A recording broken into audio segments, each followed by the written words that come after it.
पढ़ेंगे संघीय कार्यपालिका में मंत्री जो परिषद है वो पढ़ेंगे। देखो संघीय कार्यपालिका में मंत्री परिषद, देखो हमारे देश में कौन सी शासन व्यवस्था है? संसदात्मक। कौन सी? संसदात्मक। कौन सी शासन व्यवस्था है? संसदात्मक शासन व्यवस्था। और संसदात्मक शासन व्यवस्था का सबसे बड़ा गुण क्या होता है कि कार्यपालिका है वो दो प्रकार की होती है। कितनी प्रकार की? दो प्रकार की कार्यपालिका, ठीक है ना। कौन सी? एक तो संवैधानिक, एक होती है वास्तविक। दो प्रकार की कार्यपालिका होती है, एक तो होती है संवैधानिक कार्यपालिका और एक होती है वास्तविक कार्यपालिका। तो संवैधानिक कार्यपालिका है वो हमारे देश में राष्ट्रपति है। क्या है? राष्ट्रपति है। और वास्तविक जो कार्यपालिका है वो मंत्री परिषद है। क्या है? मंत्री परिषद। यानी वास्तविक रूप से जो शासन की जो शक्तियां हैं वो किसके पास में है? मंत्री परिषद में है, ठीक है ना। तो अब देखो, अब इतनी बातें आपको समझ में आ गई। अब हम पढ़ेंगे मंत्री परिषद का जो निर्माण है वो किस प्रकार से होता है। देखो मंत्री परिषद का निर्माण, एक एक बातें देखेंगे, इतना ज्यादा हार्ड नहीं है। देखो भाई स्पष्ट है, देखो मंत्री परिषद का निर्माण है वो स्पष्ट है किसके द्वारा होता है, यानी राष्ट्रपति करता है। उसका निर्माण कैसे करता है? देखो एक अनुच्छेद है, अनुच्छेद 74।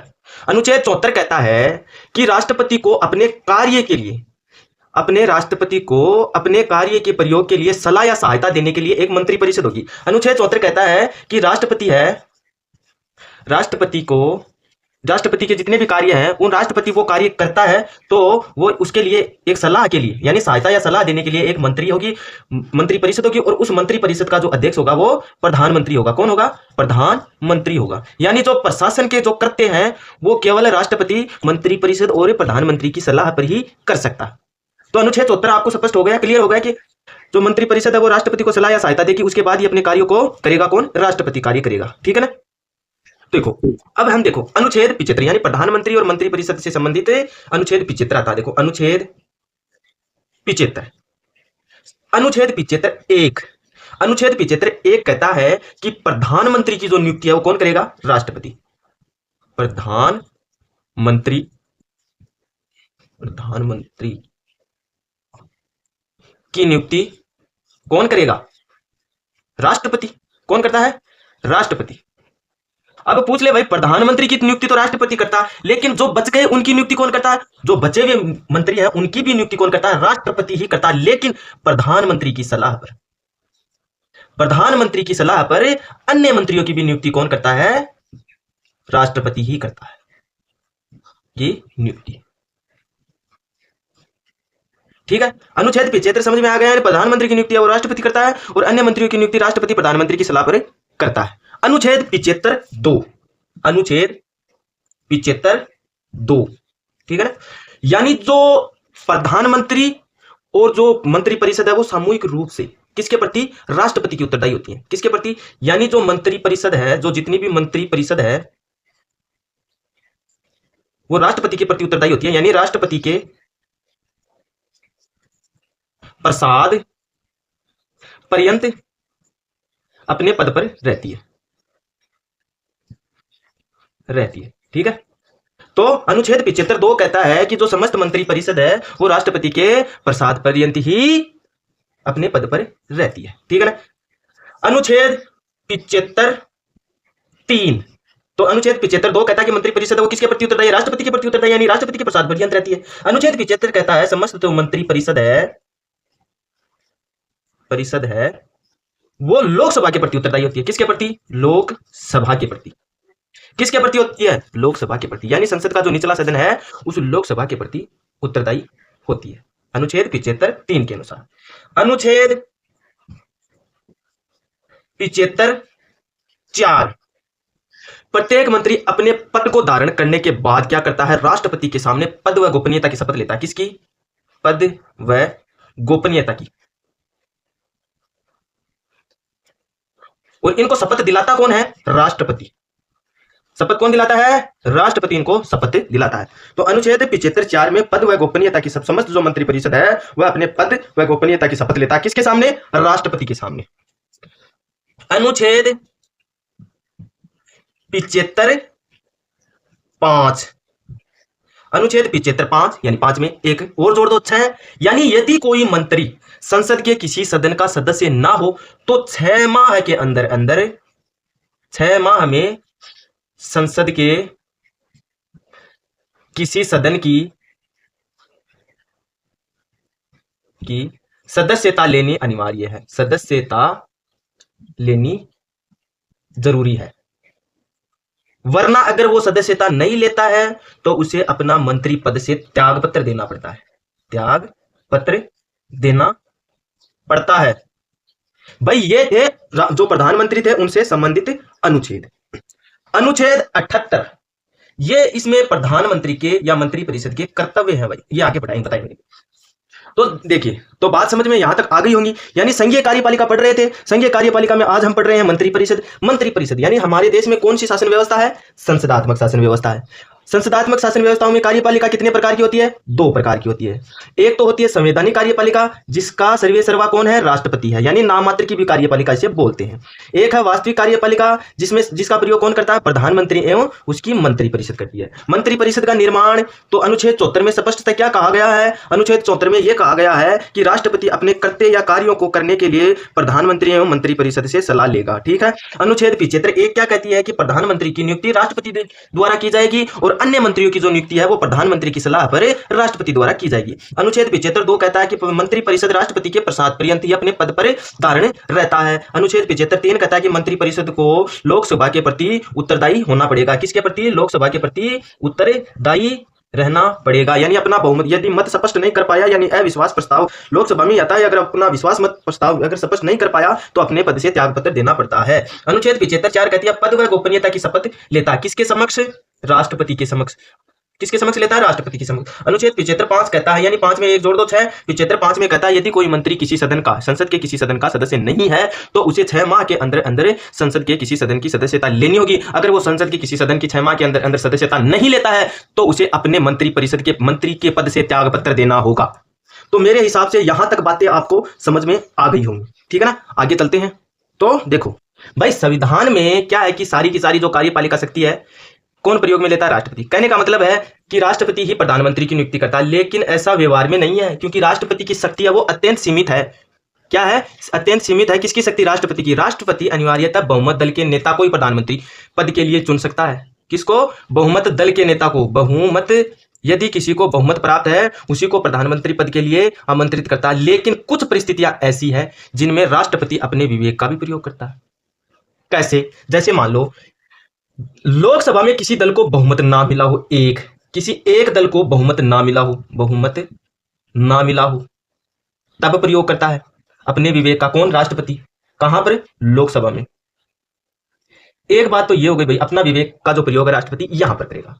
दूसरी बात है कि उस समय जबकि बहुमत वाले दल में कोई निश्चित नहीं हो, या प्रधानमंत्री पद के लिए कोई 2 उम्मीदवार आ जाएं कि भाई 2 उम्मीदवार दावेदारी कर लें। जैसे मान लो वर्तमान में किसी दल को बहुमत ना मिला हो, जैसे मान लो कांग्रेस को भी नहीं मिला, ठीक है, और बीजेपी को भी नहीं मिला, तो ऐसी परिस्थिति में राष्ट्रपति अपने विवेक का प्रयोग करता है।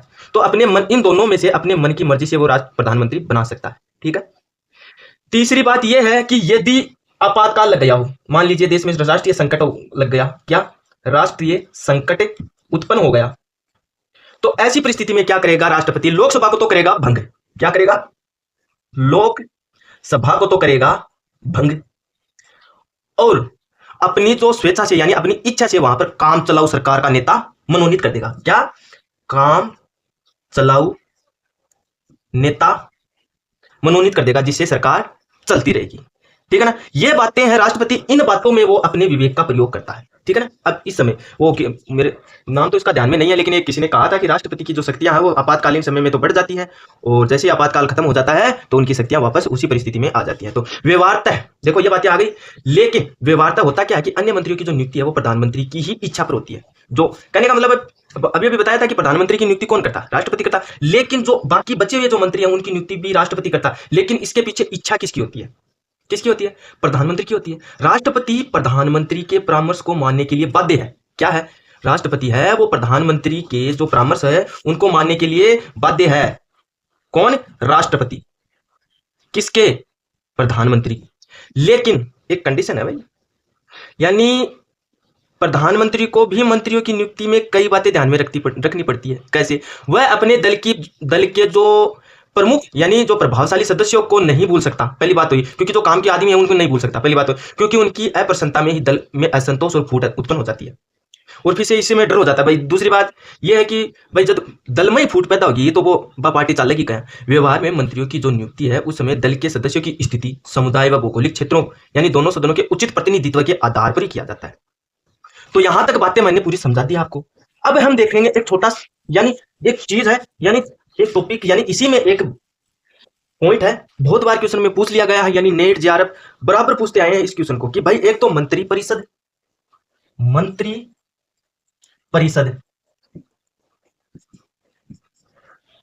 और मंत्रिमंडल में अंतर क्या है, यानी मंत्री परिषद और मंत्रिमंडल में अंतर क्या है, ठीक है ना। ये दोनों यानी आपको वो सुना हुआ है कि समस्त मंत्रिमंडल मंत्री परिषद के सदस्य हो सकते हैं, लेकिन समस्त मंत्री परिषद के सदस्य हैं वो मंत्रिमंडल के सदस्य नहीं हो सकते। एक एक बातें देखेंगे। देखो, मंत्री परिषद में सारे सदस्य आ जाते हैं, यानी मंत्री परिषद में जितने भी मंत्री हैं वो सारे आ जाते हैं, यानी जो प्रशासनिक पद पर हो वो मंत्रिमंडल में आते हैं। यानी मंत्री परिषद में तो सारे के सारे मंत्री आ गए, और जो प्रशासनिक यानी जिनके पास बड़े बड़े पद हो, जैसे किसी प्रकार की जो संस्था जिनके पास हो, उसे मंत्रिमंडल में शामिल किया गया, ठीक है ना। एक तो मंत्री परिषद में तो सभी प्रकार के मंत्री आते हैं, यानी सारे जितने भी हैं, और मंत्रिमंडल में केवल प्रशासनिक जिनको संस्था दी हुई है, यानी महत्वपूर्ण पद वाले मंत्री, ठीक है ना। लाल बत्ती वाले, वो आजकल तो लाल बत्ती हटा दी, कर कोई बात नहीं, ठीक है ना। मंत्रिमंडल और मंत्री परिषद एक अंतर परिषद है, यानी जो मंत्रिमंडल है एक छोटी संस्था है और जो मंत्री परिषद की एक अंतर परिषद है, यानी इसी की एक छोटी संस्था है। कौन सी? मंत्रिमंडल। किसकी? मंत्री परिषद की छोटी संस्था है ये, ठीक है ना। प्रधानमंत्री शासन का जो शासन, प्रधानमंत्री जो शासन चलाता है ना, ठीक है ना, के लिए केवल और केवल संसद के 50 और 60, लगभग 50 और 60 इनके प्रधानमंत्री, लगभग मंत्रिमंडल के 50 से 60 मंत्री वो मंत्रिमंडल के ही रखता, न कि मंत्री परिषद का, है ना, ठीक है ना। संसद के प्रति जो उत्तरदायित्व है वो मंत्रिमंडल का होता है। किसका? मंत्रिमंडल का होता है उत्तरदायित्व। सामूहिक रूप से मंत्री परिषद कहा जाता है, ठीक है ना। यानी जो भाई संसद का जो सदन है निचला, कौन सा? लोकसभा। और लोकसभा के प्रति सारी की सारी जो मंत्री परिषद है वो उत्तरदायी होती है। क्या होती है? तो संसद के जो प्रति है उस दोनों ही मंत्री परिषद और मंत्रिमंडल दोनों ही उत्तरदायी होती है। यानी मंत्री परिषद में तो आ ही गए, यानी समस्त मंत्री परिषद है वो संसद के प्रति उत्तरदायी होती है। बात यहां खत्म, ठीक है ना। मंत्री परिषद में राजनीतिक कार्यपालिका के सभी सदस्य होते हैं, ठीक है ना। और इसी कारण ये एक बड़ी संस्था है। बड़ी तो अपने आप ही हो गई, सारी मंत्री इसी मंत्री परिषद में आ गए, तो ये बड़ी संस्था हुई कि नहीं। इसमें तो 50 से 60 मंत्री होते हैं, मंत्रिमंडल में तो होते हैं कि नहीं होते, ठीक है ना। इसके अलावा मंत्रिमंडल केवल महत्वपूर्ण विभाग के मंत्री होते हैं। जो मंत्रिमंडल है इसमें केवल और केवल महत्वपूर्ण जो विभाग हैं उन्हीं के मंत्री मंत्रिमंडल में होते हैं, जबकि मंत्री परिषद में तो सारी के सारी मंत्री आ जाते हैं। तो सबसे मुख्य जो है वो मंत्रिमंडल, ये हमेशा याद रखना, ठीक है ना। मंत्रिमंडल में जो प्रत्येक सदस्य है वो मंत्री परिषद के सदस्य रहते हैं, लेकिन मंत्री जो परिषद के जो सदस्य है वो मंत्रिमंडल के नहीं होते, यानी कार्यकारिणी समिति के रूप में कार्य करते हैं। ये जो मंत्रिमंडल है वो मंत्री परिषद की कार्यकारिणी समिति के रूप में कार्य करती है, कार्यकारिणी समिति के रूप में कार्य करती है, ठीक है ना। हमारे देश में 5 प्रकार के मंत्री हैं। कौन कौन से हैं? देखो, ये बातें तो आपको समझ में आ गई होंगी। हमारे देश में 5 प्रकार की मंत्री, देखो कौन कौन से। नंबर 1, मंत्रिमंडल के सदस्य, मंत्रिमंडल के सदस्य 1। नंबर 2, मंत्रिमंडल स्तर, यानी मंत्रिमंडल स्तर के मंत्री, मंत्रिमंडल स्तर के मंत्री, यानी ये मंत्रिमंडल के सदस्य नहीं होते हैं। क्या नहीं हो? ये मंत्रिमंडल स्तर के मंत्री होते हैं, लेकिन ये मंत्रिमंडल के सदस्य नहीं है। ध्यान रखना, ये जो मंत्रिमंडल स्तर के मंत्री होते हैं ये मंत्रिमंडल के सदस्य नहीं होते हैं, याद रखना इस बात को। फिर 3 नंबर पर आता है हमारा राज्य मंत्री। कौन से मंत्री? राज्य मंत्री। 4 उपमंत्री, और 5वां है संसदीय सचिव। ये 5 प्रकार के मंत्री होते हैं हमारे यहाँ, ठीक है ना। और जो मंत्री, जो प्रथम स्तर के मंत्री होते हैं, इन्हीं को मंत्री कहते हैं, यानी इनको कैबिनेट भी बुलाते हैं। कैबिनेट स्तर के मंत्री बोला जाता है इनको, ठीक है ना।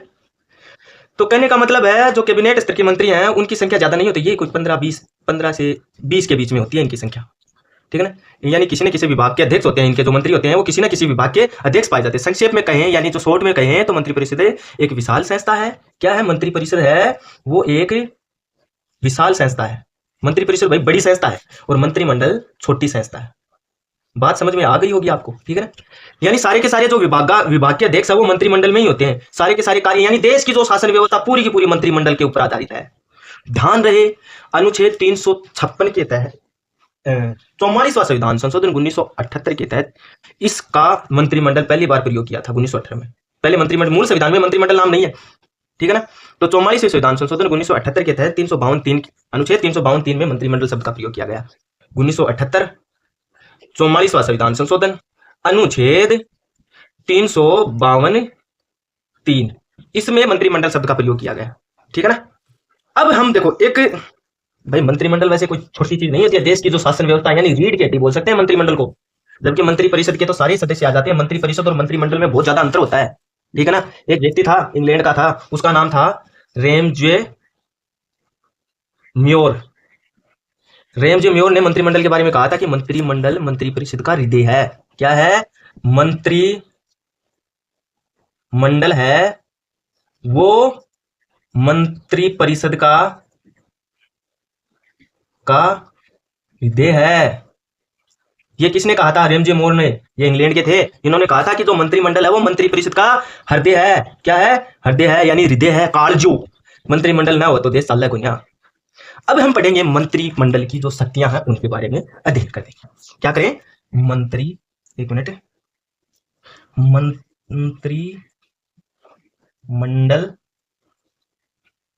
की शक्तियां। मंत्रिमंडल की शक्तियां क्या है? यानी देश पूरा का पूरा मंत्रिमंडल पर ही चलाया जाता है, तो इसकी क्या क्या शक्तियां देखो भाई, ध्यान से सुनना। मैं हर चीज है वो एकदम डीपली बताता हूं। देखो, मंत्रिमंडल को ब्रिटिश शासन पद्धति की भांति भारतीय शासन प्रणाली की है हृदय का, यानी हृदय का। यानी ब्रिटेन में भी मंत्रिमंडल है, वो वहां की जो हृदय है यानी कालजो है, और अपने देश में भी कालजो है।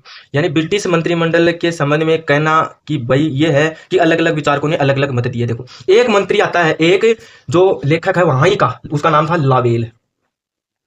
लावेल ने एक शब्द कहा था कि जो मंत्रिमंडल है उसको वर्तखंड के बीच मेहराब का पत्थर बता दिया। किसका? मेहराब का पत्थर, मेहराब। लावेल ने कहा मंत्रिमंडल वर्तखंड के बीच मेहराब का पत्थर है।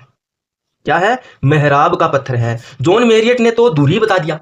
यानी जो किसने? जॉन मेरियट ने कहा था मंत्रिमंडल के बारे में कि भाई मंत्रिमंडल वह दूरी है जिस पर शासन चक्र घूमता है। मेरियट ने क्या कहा कि मंत्रिमंडल वह दूरी है जिस पर शासन चक्र घूमता है। शासन चक्र घूमता है। मेरियट ने कहा था ये बातें। भाई रैमजे ने कहा जहाज का परिचालक यंत्र बता दिया। किसको? मंत्रिमंडल को। किसने? रैमजे म्योर ने जहाज का। किसका? ध्यान से सुना। रैमजे म्योर ने कहा था कि मंत्रिमंडल राज्य जहाज का परिचालक यंत्र है। यह बात मेरियम ने कही थी कि मंत्रिमंडल राज्य रूपी जहाज का परिचालक यंत्र है। किसने कहा था? रैमजे म्योर ने कहा था। तो ये बातें हैं। इसके अलावा और भी बहुत हैं, जैसे ग्लेस्टन, एक नाम आता है ग्लेस्टन। उन्होंने कहा था कि मंत्री परिषद वह सूर्य पिंड है जिसके चारों ओर अन्य पिंड घूमते रहते हैं। किसने कहा था? ग्लेस्टन ने कहा था कि मंत्रिमंडल जो है वह सूर्य है, या वह सूर्य पिंड है जिसके चारों ओर अन्य पिंड चक्कर काटते हैं या घूमते हैं। तो ये तो थे इनके बारे में जो कथन थे, यानी मंत्री परिषद के बारे में कथन थे। अब हम पढ़ लेते हैं मंत्रिमंडल की जो शक्तियां उनके बारे में देखोगे। एक एक बातें देखेंगे, ध्यान से देखेंगे। हो सकता है लंबा बन जाए वीडियो, और इस वीडियो के बाद में हम प्रधानमंत्री के बारे में देखेंगे। देखिए, नंबर 1, राष्ट्रीय नीति का निर्धारण कौन करता है? मंत्रिमंडल ही करता है। राष्ट्रीय नीति का निर्धारण कैसे किया करे गुरुजी? राष्ट्रीय नीति का निर्धारण गुरुजी किया करे मंत्रिमंडल? भाई यहाँ करे कि मंत्रिमंडल है वो सबसे ज्यादा मजबूत होती है और महत्वपूर्ण है, और इसका काम ही क्या है? राष्ट्र की जो नीतियां हैं, नई नई नीतियां, उनका निर्माण करना। मंत्रिमंडल ये निश्चित करता है कि आंतरिक क्षेत्र में प्रशासन के जो विभिन्न विभाग होते हैं ना, उनमें शासन कैसे किया जाए, और विदेशी क्षेत्र में दूसरों देशों के साथ में संबंध कैसे बनाया जाए। यह कौन तय करता है? जो मंत्रिमंडल है वही तय करते हैं। ठीक, मंत्रिमंडल के द्वारा ही नीति निर्धारक के रूप में, यानी विभागों द्वारा नीति के आधार पर विधेयक संसद में प्रस्तुत किए जाते हैं। विधेयक किसके द्वारा प्रस्तुत किए जाते हैं? मंत्रिमंडल के द्वारा। किसके द्वारा? मंत्रिमंडल के द्वारा संसद में विधेयक पारित या प्रस्तुत किए जाते हैं। कानून निर्माण का जो कार्य है बहुत कुछ सीमा में मंत्रिमंडल पर ही आधारित है। यानी जो कानून बनाने का कार्य है, कानून बनाने का जो कार्य है वो बहुत कुछ सीमा में हमारे देश की मंत्रिमंडल ही करती है, ठीक है ना। उसके बाद में है राष्ट्रीय कार्यपालिका पर सर्वोच्च नियंत्रण करता है। राष्ट्रीय कार्यपालिका पर सर्वोच्च नियंत्रण करता है। कौन करता है? मंत्रिमंडल करता है। क्यों करा गुरुजी? भाई सैद्धांतिक दृष्टि से संघ सरकार की जो समझ शक्तियां किसके पास है? राष्ट्रपति के पास। किसके पास? राष्ट्रपति के पास। यानी जो औपचारिक रूप से, संवैधानिक रूप से, सैद्धांतिक रूप से जो समस्त जो कार्यपालिका शक्ति है वो राष्ट्रपति की है, लेकिन व्यवहार में इन शक्तियों का प्रयोग है वो मंत्रिमंडल के द्वारा किया जाता है। किसके द्वारा? मंत्रिमंडल के। इसकी जो जितनी भी शक्तियां हैं ये इनकी न होकर के वास्तव में किसकी है? वो मंत्रिमंडल की ही है, ठीक है ना। मंत्रिमंडल है वो विभिन्न प्रकार के जो विभाग होते हैं उनके अध्यक्ष होते हैं। कई विभाग नहीं होते हैं क्या? जैसे दूरसंचार विभाग, इनके जो सदस्य और अध्यक्ष होते हैं वो मंत्रिमंडल के सदस्य ही होते हैं। किसके? मंत्रिमंडल के सदस्य ही होते हैं। तो वास्तविक रूप में शक्तियों का जो प्रयोग है वो कौन करता है? मंत्रिमंडल करता है। मंत्रिमंडल ही सरकार की नीति का जो कार्य है वो चलाता है, और जो विभिन्न प्रकार के विभाग होते हैं उनको एकता सूत्र में बांधने का कार्य भी कौन करता है? हमारी मंत्रिमंडल ही करती है, ठीक है। इसके अलावा जैसे मान लीजिए युद्ध, शांति, वैदेशिक नीति से संबंधित जो भी प्रसंग है उनका निर्णय लेना वो सारा का सारा मंत्रिमंडल के ऊपर ही है। यानी सर्वोच्च कार्यपालिका है तथा राष्ट्रीय नीति का निर्देशन भी कौन करता है? मंत्रिमंडल ही करता है। यानी युद्ध है, विदेशी संबंध है, इनका जो निर्धारण है कौन करता है? वो सारा का सारा मंत्रिमंडल ही करता है। बाकी राष्ट्रपति तो केवल और केवल अपने नाम मात्र का, यानी एक प्रतीक के रूप में उसके नाम से शासन किया जाता है। इसीलिए तो कहते हैं कि राष्ट्रपति है वो राज करता है। क्या करता है? राज करता है, शासन नहीं। शासन तो मंत्रिपरिषद या मंत्रिमंडल या प्रधानमंत्री द्वारा किया जाता है। इसके अलावा मंत्रिमंडल का कार्य समन्वयकारी कार्य भी होते हैं, यानी समन्वय करना। कैसे? क्या कराओगे गुरुजी? समन्वय कराओगे। देखो प्रशासनिक सुविधाओं के लिए सरकार विभिन्न विभागों को विभाजित कर दिया जाता है। नहीं होता है क्या? दूरसंचार विभाग है, बेटी बचाओ विभाग है, सॉरी तार विभाग, बैंक विभाग, यानी वित्त विभाग, इस प्रकार से विभाग बांटे होते हैं ना। इन विभागों का जो वितरण है वो केवल किसके हाथ में होता है? मंत्रिमंडल के हाथ में। विभाग है इनके जो होते हैं, इनका जो कार्यभार है वो मंत्रिमंडल के ही हाथ में होता है। इन विभागों का विभाजन भी कौन करता है? यानी जो सरकार है करता है, मंत्रिमंडल ही करता है। यानी कहने का मतलब है इनमें एक प्रकार की आंगिक एकता। आंगिक एकता का मतलब अंगी एकता, यानी शरीर के जो अंग होते हैं। जैसे मान लीजिए हमारे शरीर से अगर किसी हिस्से को काट दिया जाए तो वो शरीर का हिस्सा वो कोई काम का नहीं होता, उसी प्रकार यानी जो सही रूप से शासन या प्रशासन के जो विभाग है उनमें समन्वय नितांत आवश्यक है, और वो समन्वय कौन स्थापित करता है? वो मंत्रिमंडल स्थापित करता है। आपसी जो संबंध है वो कौन करता है? मंत्रिमंडल करता है। यानी कहने का मतलब है कि समन्वय स्थापित करने का कार्य किसका है? वो मंत्रिमंडल का। इसके अलावा नंबर 4 आते हैं सबसे इंपॉर्टेंट, यानी जिसके बिना देश ही नहीं चलता, वित्तीय कार्य। वित्तीय कार्य क्या गुरुजी? बताशिया यहाँ की भाई देश की जो आर्थिक नीति का निर्धारण है उसका जो उत्तरदायित्व है वो मंत्रिमंडल को है। आर्थिक नीति का निर्धारण कौन करता है? मंत्रिमंडल करता है। आर्थिक नीति का निर्धारण कौन करता है? मंत्रिमंडल करता है। क्या करा गुरुजी?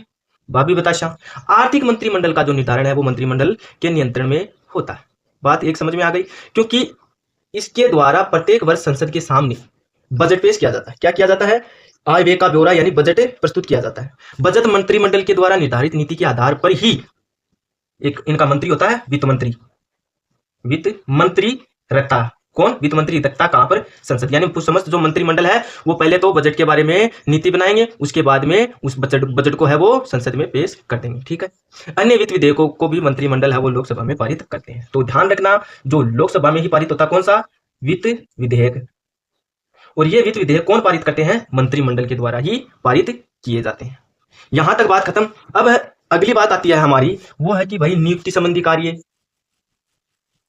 पहले नियुक्ति बात देखें। पहले देखेंगे कि विदेशों में संबंध कैसे स्थापित करते हैं। नंबर 5 वैदेशिक संबंध। वैदेशिक संबंध भाई विदेशों से जो संबंध रखने हैं वो किसके नियंत्रण में? मंत्रिमंडल के नियंत्रण में। किसके नियंत्रण में है? मंत्रिमंडल के नियंत्रण में। किसके नियंत्रण में होते हैं? मंत्रिमंडल। यानी मंत्रिमंडल में कौन होते हैं? कैबिनेट स्तर के मंत्री, कैबिनेट, और इन्हीं के नीचे ये सारी की सारी जो विदेशी संबंध है उन पर होता है, ठीक है ना।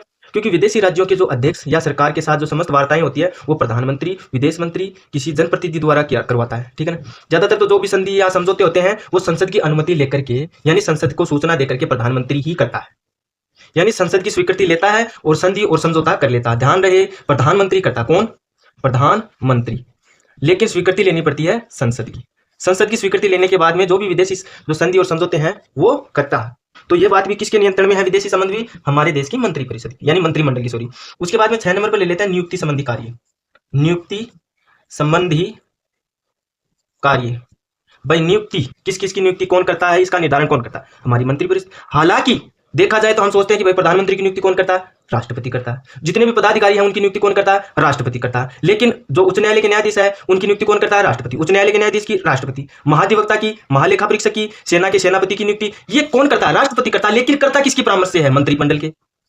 मंत्रिमंडल के जो परामर्श के बाद ही इन जो अधिकारी हैं इनकी नियुक्ति करता है राष्ट्रपति। तो वास्तव में इनकी नियुक्ति है वो कौन करता है, हमारे देश की जो मंत्रिमंडल है वो नियुक्ति करता है। जितने भी, जैसे मान ले उच्च न्यायालय के न्यायाधीश है, सर्वोच्च न्यायालय के न्यायाधीश है, नियंत्रण महालेखा परीक्षक है, सेना या सेनापतियों की नियुक्ति है, जो उच्च न्यायालय जो राष्ट्रपति वगैरह, उपराष्ट्रपति वगैरह, राज्यपाल, राज्यों के राज्यपाल, इनकी नियुक्ति करता तो राष्ट्रपति है। लेकिन किसकी सलाह पर, मंत्रिमंडल यानी मंत्रिमंडल, केंद्रीय मंत्रिमंडल की सलाह पर राष्ट्रपति करता है। इसके अलावा मंत्रिमंडल की जो बैठकें होती हैं उनके बारे में देखते हैं। नंबर 7, मंत्रिमंडल की बैठकें होना जरूरी है भाई, ठीक है ना, ध्यान से सुनना भाई। देखो मंत्रिमंडल की जो बैठक है उनके बारे में पढ़ें। देखो मंत्रिमंडल की बैठकें प्रधानमंत्री की इच्छा पर होती है। एक बात तो ये, जो भी बैठकें होती है किसकी इच्छा पर होती है, प्रधानमंत्री की। किसकी इच्छा पर है, प्रधानमंत्री की इच्छा के अनुसार ही होती है। प्रधानमंत्री के द्वारा ही इन बैठकों का कार्यक्रम निश्चित किया जाता है। किसके द्वारा, प्रधान। साधारणतः होता क्या है कि मंत्रिमंडल की बैठक की समाप्ति एक बार में होती है, लेकिन विशेष परिस्थिति में एक सप्ताह में एक बार भी बुलाई जा सकती है। यानी वैसे तो माह में एक बार बुलाई जाती है, लेकिन यदि स्टैंडिंग कमेटी बुलाई जाती हो, एक माह में एक बार बुला सकते हैं, लेकिन यदि स्टैंडिंग कमेटी बुलानी है तो सप्ताह में एक बार भी बुला सकते हैं, ठीक है ना, सप्ताह में एक बार भी बुलाई जा सकती है। बात समझ में आ गई। इन बैठकों के जो सभापति का स्थान है वो प्रधानमंत्री ही लेता है। जो बैठकें होती है उनकी सभापतित्व कौन करता है, प्रधानमंत्री करता है। स्पष्ट है, क्योंकि प्रधानमंत्री बहुमत दल के नेता यानी बहुमत दल के नेता को प्रधानमंत्री बनाया, तो उनका अध्यक्ष भी कौन होगा, है ना। और उनकी कार्यवाही में जो गुप्त रखनी होती है वो सारा का सारा काम कौन करता है, यानी बैठकें होती है तो इसमें देश की नीति बनाई जाती है, और देश की नीतियां हमेशा गुप्त रखी जाती है, लोगों के सामने प्रस्तुत नहीं कर सकते। मंत्रिमंडल के सभी सदस्यों के लिए अनिवार्य रूप से मान्य भी होती है ये बातें। मंत्रिमंडल के कोई भी सदस्य त्यागपत्र दे या विरोध कर सकता है। भाई मंत्रिमंडल है, पूरा का पूरा देश है वो मंत्रिमंडल पर ही आधारित है, ठीक है। अब अगली बात हम देखते हैं वो है कि विश्वास प्रस्ताव। ये बात इंपॉर्टेंट है भाई, किसके लिए, समस्त मंत्री के लिए विश्वास प्रस्ताव अनिवार्य है। किया गुरुजी, अगर ओ खो दियो तो पूरी की पूरी मंत्रिमंडल ही पूरी की पूरी ध्वस्त हो जाएगी, ठीक है। परंपरागत रूप से संसदीय व्यवस्था के अंतर्गत अविश्वास का प्रावधान किया गया, अविश्वास प्रस्ताव का प्रावधान किया गया। किसमें, हमारे संविधान। विश्वास मत और अविश्वास मत दो प्रकार के मत होते हैं। देखो एक तो होता है विश्वास प्रस्ताव, एक होता है अविश्वास प्रस्ताव। यानी विश्वास प्रस्ताव तो लाया जाता है खुद की ओर से, यानी जिस दल की सरकार है उसकी ओर से, यानी खुद। जैसे मान लो वर्तमान में यदि विश्वास प्रस्ताव लाना है संसद में तो कौन लाएगा, बीजेपी की सरकार है तो बीजेपी लेके आएगी। अविश्वास प्रस्ताव लेके आते हैं विपरीत की पार्टी, ठीक है ना। यानी दोनों में ही यदि सरकार की हार है तो सरकार क्या हो जाती है, गिर जाती है। क्या हो जाती है, गिर जाती है, ठीक है ना। देखो कैसे, देखो भाई सीधी सी बात है, यदि संसद में यानी संसद का जो निचला सदन है लोकसभा, मंत्रिमंडल अपना विश्वास प्रस्ताव पारित करना होता है, यानी उसमें अगर विश्वास मत पूरा है तो सरकार कायम रहेगी। यदि वह अपना विश्वास मत प्राप्त नहीं करी तो उसे अपने पद से त्यागपत्र देना होगा और चुनाव दोबारा होंगे। बात स्पष्ट। तो ये मंत्रिमंडल की शक्तियां थी, इनको मैंने एकदम विस्तार से पढ़ाया। हालांकि कुछ गलतियां हो सकती हैं, क्योंकि ज्यादातर तो गलतियां मेरे लिखने में होती है और कई बार हो जाती हैं गलतियां, तो उसके लिए सॉरी। अब हमने देखा मंत्रिमंडल की जो शक्तियां वो पढ़ ली। अब आगे देखते हैं, अगले टॉपिक में हम पढ़ेंगे प्रधानमंत्री और उसके बारे में क्या है। तो वीडियो अगर अच्छा लगा हो तो मित्रों लाइक कर देना। जय हिंद, जय भारत, भारत माता की जय।